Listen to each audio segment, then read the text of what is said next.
Now, Australia.com is eagerly promoting itself on my Facebook timeline. And here you can see that they say that have an unforgettable experience in Australia with holidays starting from rupees 1,19,990 or essentially 1,20,000. And here it showcases Australia, and there's nothing like Australia. Australia.com. Visit Australia. Exciting travel and stay offers to Australia. Explore and experience the breathtaking wonders of Australia on your next holiday.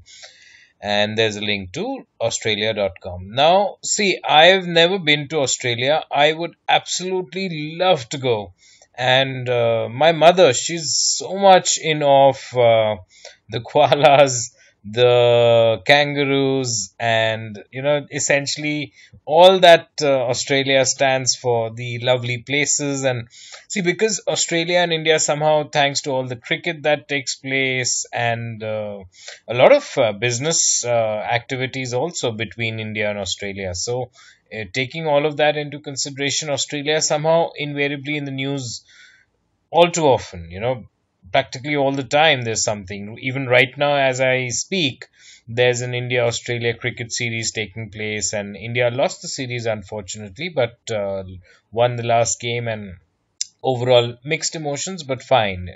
Now, in this regard, my point would only be that I wish the prices were more reasonable because when they say starting from 1,19,000, now just to give you a perspective, 1,20,000, we're essentially looking at, like, if you look at almost 70,000 as thousand US dollars right now, it's about 67 odd rupees to a US dollar. So we are easily looking at near about 2000 US dollars, because that would be 67 would be 120 and 134, and this is excluding taxes. This little star, you can see that. So when you add up all the charges, and they say starting from, so invariably if you're looking at a good package and you're looking at probably a good experience, you'll end up paying a whole lot more. Now my point is, when I look at say holidays to Thailand, for example, if I compare, now, all too often, what I find is that the flights, just the flights from, say, Delhi to Bangkok, often are more than what the packages which a lot of the tour operators design. So, if you go on your own and you simply take just the flight, you'll end up paying more than what you would pay to these tour operators for an entire trip, which includes the flight, the hotel stay, a lot of the sightseeing, and also a lot of the food, if not the entire food and travel. So once you're there in the country, a lot of the sightseeing and the food, at least say one meal a day, would be included in the price.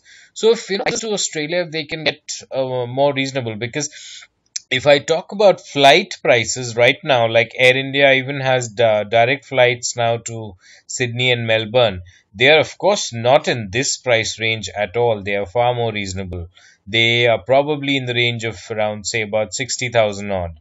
So we're looking at thousand, less than thousand US dollars for a direct return flight. So in that case, if prices need to come down to say about a lakh or less, that would be ideal. That would be ideal, and that's when probably Australia will see a lot more tourists from India visiting their country. And of course, Australia has so much to offer, so many different experiences that one can have. But I just wish that the prices would be more reasonable. That would be my point.